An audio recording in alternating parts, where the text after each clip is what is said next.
tusmadani waa tusmada sagaalaad aan ka sameynayno Photoshop. In badan waxaan isla soo qaadanay oo aan ku dhex jirnay Photoshop tools. Haatan tusmadan waxaan doonaynaa in Photoshop tools aan kusoo gudaanno anagoo markaa ka bilaabano Paint tool ku xijinayno text dabcan waxa ugu dambaysiin doonaa Shape tools. Marka Paint tool anagoo isticmaalayno dabcan waxaan ku sameyn doonaa this shape kan ugu horeeya sidoo kale shape ka hore macna design ka hore ujeedaan labada shape waxaan ku sameyn doonaa Paint tool sidoo kale waxaan background ugu jari doonaa this picture kana ujeedaan oren waxaan soo select garanaynaa Paint tool inta kadib waxaan imaanaa naqshada soo select guriga ku celi Paint tool kadib waxaan imaanaa qaybtan marka hore intaadan Paint tool isticmaal waxaan u baahan tahay Paint tool qaabku u shaqeynaa inaad fahanto waxaan imaanaa layers ka waxaan iska unactive waxaan ka dhignaa images ka okay marka waxaan leenahay click markaan aado right click aad u dhahayo waxa ka sameyn kartaa drag markaa sameeyso dabcan laba daraf ku soo baxa marka labadan daraf dabcan waxay tilmaamayaan shape kaaga dhanka u aada tusaale hadii aan toosiyo kala shift da qabto kale waa straight waa qoloc ma galaayo shift hadii aan sii daayo dhanka roomay aan qoloyn kara hadii aan sii daayo saan ku sii daayo kale oo hadda dhanka aan ka soo select garay qoloc aan galayso ujeeda okay laakiin hadii imicnaha dhankan aan ka select garayo wax qoloc ma galaayo okay waxaan marka hore click and drag markaa sameyno kadib qaybtaan imaanayna waxaan click aan siinayna right or left click yes left click ma sii daanaysid kadib drag na sameynaysa marka drag sameyso oo sii daanayna kadib qaybta ka u tagaysa waxaan leedahay left click then drag aan sameynay dabcan sa u jeed inta kadib saa markaa sameyno kale waxaan qabanaynaa control ma alt marka hore hadii aan qaabkan dukaan noqdo kala shape ka waxa marka hore ku active gareynaysaa oo aan leedahay control aan qabanay dabcan daraf kale waxa ku leedahay click on markaa siiso adana waxa qabanaysaa alt dabcan waxay noo suurto gelinaysaa labada daraf mid kala rabno inaan dhinac u jeedno tusaale kan darafno kaas dhinac u jeedno sidoo kale kan kala darafno kale kan dhinac u jeedno hadii jeer marka alt waxay noo suurto gelinaysaa labada daraf midka aan markaa doonayno in aan jeedno okay darafkan aan kor geenayna dabcan maadaama shape ka rabno uu yahay love darafkan kala kor geenayna labada daraf marka sa hagaajino qaybtan kala hoos imaanayna waxaan leenahay control saan active gareyno kadib waxaan ku leenahay click marka sidoo kale alt qabanayna alt marka qabano alt dabcan waxay ku suurto gelinaysaa macnaha labada daraf in hadna u jeed shape ka markaas saa ku sax ku suurto gelinaysaa alt dabcan darafkan kala qabanaysa u jeedina darafkan kala ku celi qabo jeed darafkaas kala imoo dabcan inta aan isleedahay shape kaga qaabka aad rabto ku soo baxay this is not the shape this is the path waxaan u bedelinaa shape oo bedelinaa marka hore macnaha wuxuu ahaa path maadaama hadda path aan ka dhignay waxay noqonayay wixii hore inaan ka tagnay noqonay okay dib lahaan waxaan leenahay waxaan ku soo celinaynaa path aan ku soo celinaynaa oo control z kadib new layer sameeynaa layer cusub waxaan leenahay right click kadib inta kadib waxaan make selection okay make selection markaa sameyno waxaan soo dooranaynaa paint bucket right click leenahay paint bucket soo dooro qaybtan imo colorka doonayso markaas ito ka dooranay kadib paint bucket qaybta selection ee saaranta kor imaanaysa aan leeyahay click on that's all control d shape ka dabcan qaabkaas ku soo baxay inta wixii ka dambeeyo dhanka layers ku soo laabanayna images aan active gareynayna dabcan body shapes la qaybta laaf ku jiro sidoo kale qaybtan iska qarnayna qaybtan sawirada aan u imaanno sawirkan marka xaramaynaa backgroundkiisa ku jirno control t lana siimina sawirkan u soo weynayno inta wixii ka dambeeyo waxaan leenahay click on waxaan imaanaynaa sawirkan aan active ka dhigayna aan soo dooranaa shape tool marka soo doorato kadib waxaan ku gelaysaa in sawirkiisa background ka jirto loo isticmaalayo Paint tool okay control waxaan leenahay plus si aan u soo zoom gareyno kadib anagoo shape-kii noo select gareysay sidoo kalena uu sawirka noo select gareysay marka waxaan bilaabanaa in aan Paint tool-ka aan background-ka sawirkan ugu jirno waxaan leenahay click on marka dhahdo hadii jeer marka darafka background-ka waa iska ilaalinaysaa qaybta marka foreground-ka soo xijinay inta kadib waxaan leenahay click on marka sameeyno qaybtan kala tagayna waxaan leenahay click markaad micnaha left click markaad left click misidaanaysid kadib drag aad sameynay inta kadib qaybtan kale imaanayna waxaan leenahay click on background ka ilaalina hadii jeer hadii micnaha qoloc ku jiro kala waxaa qabanaysaa alt darafkana soo jiidaysaa marka darafka markaa soo jiidno qaybtan kale tagayna waxaan leenahay waa toosinaa maadaama micnaha qoloc aan u rabin hadii ay dhacdo in sidaan aan wax ku sii select gareyno selection keena marka qoloca galay that's okay that's how you do okay darafkan soo jiid qaybtan keen waxaan leenahay click inta kadib qaybtan kale mo click si jiid marka darafka qaybtan kale mo waxaan leenahay click si alt qabo kadib qaybtan kale mo waxaan leenahay click on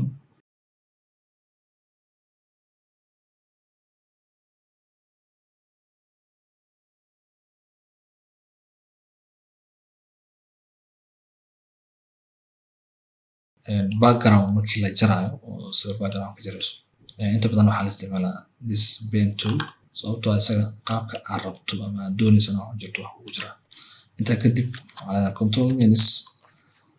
minus markaa dhaano waxaa leenahay right click make selection okay leenahay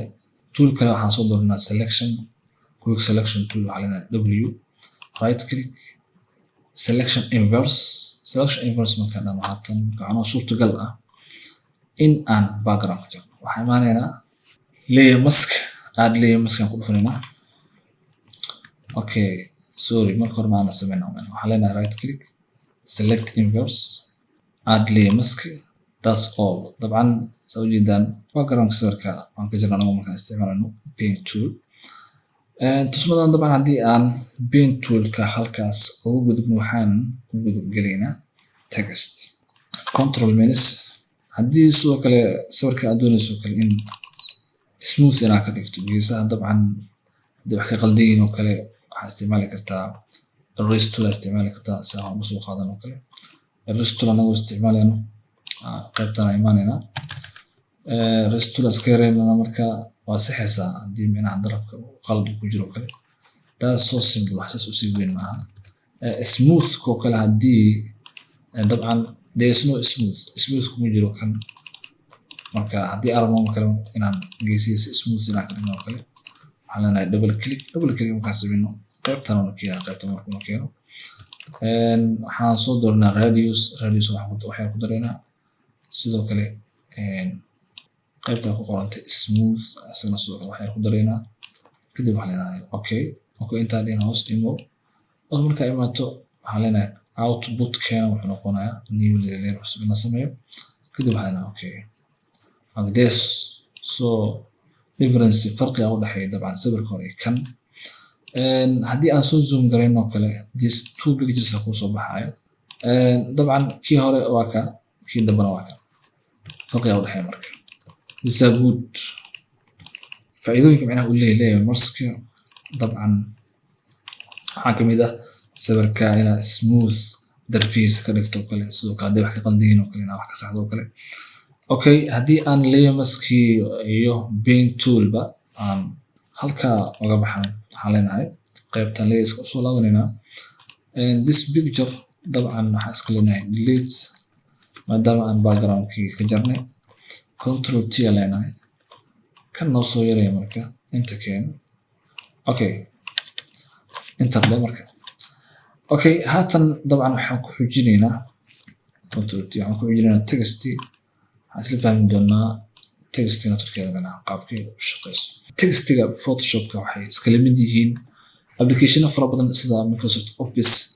oo kale haddii aad soo martay oo kale textigiisa qaabku u shaqeeyo sidoo kale Adobe Photoshop dabcan inta badan qaabka ay applicationada kale u shaqeeyaan haddii aan textiga doorno kale laba qaab waa sameyn kartaa marka text soo doorato paragraphna text ku sameynayso kale sidoo kale waxaa sameyn kartaa textiga in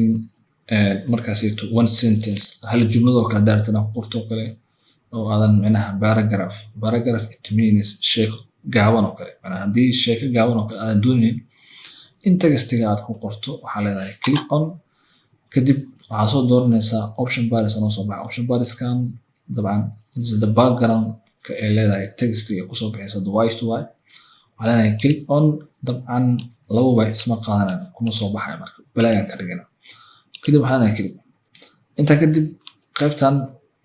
tape-ka textigaaga aad ka soo dooran kartaa this text dabcan waa textiga ku jiro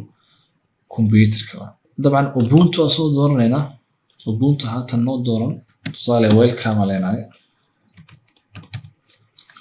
welcome master kadib waxaan enter okay sorry tigtaas waxaan ku leenahay click on inta kadib waxaan leenahay control T anagoo markaa doonayno textigana maamulo qaybta aan doonno documentigana ka gelino waxaan leenahay inta kadib enter textiga waxaan kasoo hoosmarnaynaa sawirka dhanka layerska imaanaysa marka okay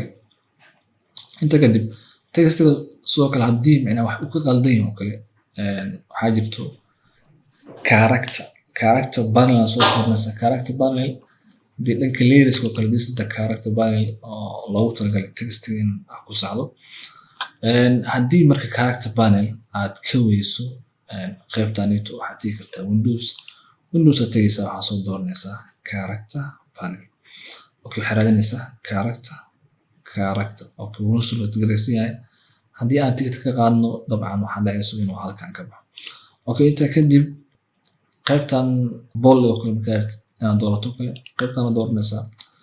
wax kale ma small caps-ka waxaa leenahay unactive hadda active inoo tahay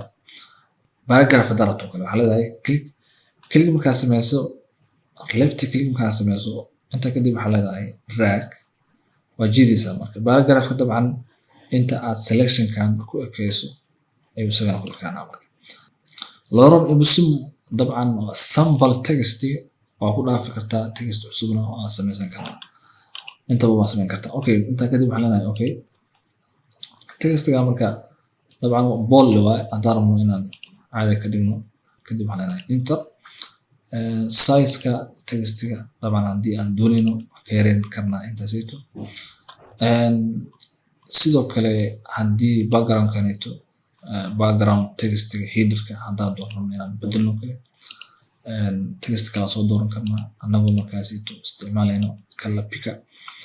okay aan leenahay inta kadib waxaa leedahay enter okay sorry new paragraph u sameynaa control z aan leenahay tigta waxaan ku leenahay click on inta wixii ka dambeeyo waxaa imaanaynaa this textiga dabcan one folder ay ku jiraan haddaa aragto in move-ka uu wada qaadayo waxaa ku select garayso one folder ay ku jiraan haddii arabto markaasito lyric as select garayso kale in mouse-ka ku move gareeyo waxaad tegaysaa option bars qaybta in group-ka qoranto waxaa ka dhigaysaa layers hadda waxaa leenahay select markaa dhahno dabcan haatan saa ujeedna way kala baxsan yihiin okay qaabkaasaan u maamuli karnaa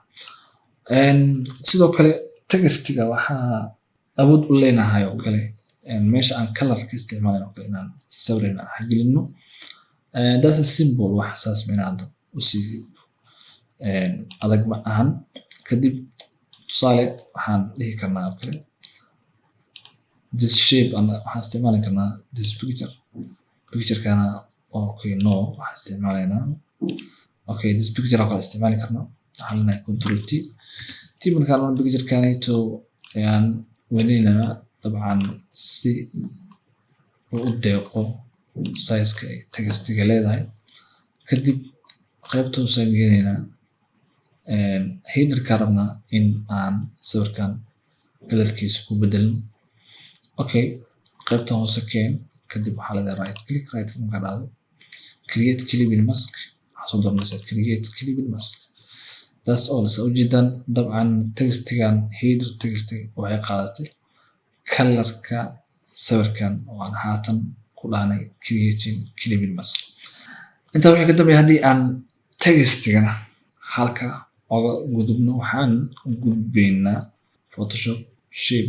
shapes waa labo custom shapes iyo sidoo kale shapes kale markaasayto ay Photoshop ku diyaarsan custom shapes waxaa lagu sameyn karaa paint tool waxaan micnaha usii gudagalaynaa Photoshop shapes anagoo markaan shape tools anagoo soo doornayno haddii aan rabno rectangular sidoo kale haddii aan rabno ellipse haddii aan rabno triangle haddii jira marka shape-ka aan rabno inaan ku shaqeyno ayaan soo dooran karnaa. Waxaan soo dooranaa tusaale ellipse shape QZ markaa dhahdo waxaa soo dooranaysaa zoom tool. Zoom tool waxaan ku leenahay left click then drag, left click dhinaca u jiidisa. Marka left click markaa dhahdo dhinaca u jiid. Intaa wixii ka dambeeyo waxaan soo dooranaa move tool. Layerka waxaan ka dhignaa group. Okay. Waxaan leenahay control T. isla wada yaraanayaan dabacsa u jiidaan. Intaa wixii ka dambeeyo dabcan waxaan guda gelaynaa inaan ellipse inaan isticmaalno. Waxaan tegaynaa this picture oo kale sawirkan. Waxaan leenahay control T. sawirkan marka hore waxaan gelinaynaa qaybtan. Waxaan leenahay enter. waxaan soo dooranaysaa shape tool. kadib waxaan qabanaya shift si uusan inaan shape-ka qalooc kaga gelin. shift and drag. inta kadib waa sii daani layers ku soo laabo. way saaran yihiin sawirka iyo shape-ka. Okay, marka hore hadii jeer waxaa waaye sawirka inuu koreeyo waaye. kadib waxaan leenahay right click create clipping mask. sawirka waxaan leenahay control T soo weynay sawirka soo u soo muuqdo. sidoo kale hadii aan rabno sawirkaanito in oo stroke inuu yeesho kala hadda doonayno shape-kan ellipse oo tagayna qaybta option bar is tagaysa stroke soo dooranay kalarka doonayso soo dooray. kadib sidoo kale size-kiisa iska saxay. that's all. dabcan asla faana text pen tool sidoo kale shape tools qaabka u shaqeeyaan. sidoo kale waxaan isku dayaa isla faano this head design qaabka u sameeyo. okay, head design kan hadaan rabno inaan design gareyno kale marka hore shapes kan ka sameynaa waxaan leenahay shift kan ugu dambeeyo kadib click on aan ku leedahay kadib waxaan iska leedahay delete iska delete marka. haatan waxaan kusoo laabanaynaa pen tool. inta kadib waxaan leenahay click on oo sidoo kale qaybtan kale waxaan leedahay click. marka waxaan rabnaa inaan rectangle inaan sameyno kadib qaybtan waxaan leenahay click. shift qabo si uusan qalooc u gelin macnaha. kadib waxaan leedahay click shift qabo kadib waxaan leedahay click. dabcan marka hore mouse kala tagaysa calaamada baas ma ku soo baxdo waxaan leedahay waxaan sameynaysaa click markaan sameyso waxaa qabanaysaa control waxaan leedahay click waxaan sameynaysaa drag. mid kale oo u sameynaysaa waxaan leedahay click kadib waxaan qabanaysaa control kadib waxaan leedahay drag. dabcan kan waxaan sameyn kartaa drag sidoo kale kan waxaan sameyn karnaa anagoo markaas control hayno drag. intaa wixii ka dambeeyo dabcan shape ma ahan path waaye dhib malahan iskaga wadaynaa marka. intaa wixii ka dambeeyo waxaan u imaanaynaa layerska. waxaan leenahay new layer right click waxaan leenahay make selection. okay, paint bucket or edit fill aan leenahay fill marka dhan waxaan soo dooranay color. color markaa soo doorato dabcan colorka u doonayso kale inuu kusoo baxo soo dooriyay. markaa soo doorto waxaan leedahay click on. okay, saamu kugu soo baxo waxaan leenahay control D saan selection uga qaadno. intaa wixii ka dambeeyo haddana waxaan leenahay control J si aan labo uga dhigno. labo markaa ka dhigno waxaan imaanaynaa kan hoose markaa imaano waxaan leenahay control T kadib zoom garee macnaha isaga. okay, enter dheh. waxaa imaanaysaa opacity marka waxaa yareynaynaa. waxaan leenahay control T kanaan soo qaadana marka. okay, mid kale samee waxaa leedahay control J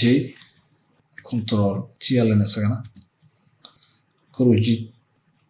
enter. opacity haddaad rabto inaad ku darto kale ama ka yareyso kale waa ku dari kartaa ama waa ka yareyn kartaa. ama qaabkan u isticmaali kartaa. sidoo kale kanna waa ku dari karnaa isagana ama waa ka yareyn karnaa. dabcan qaab ugu soo baxaya u sameyn kartaa. cashirkeena haatan intaas ayaan kusoo afmeerinaa. waxaan idin leeyahay wasalaamu calaykum waraxmatullahi wabarakaatu.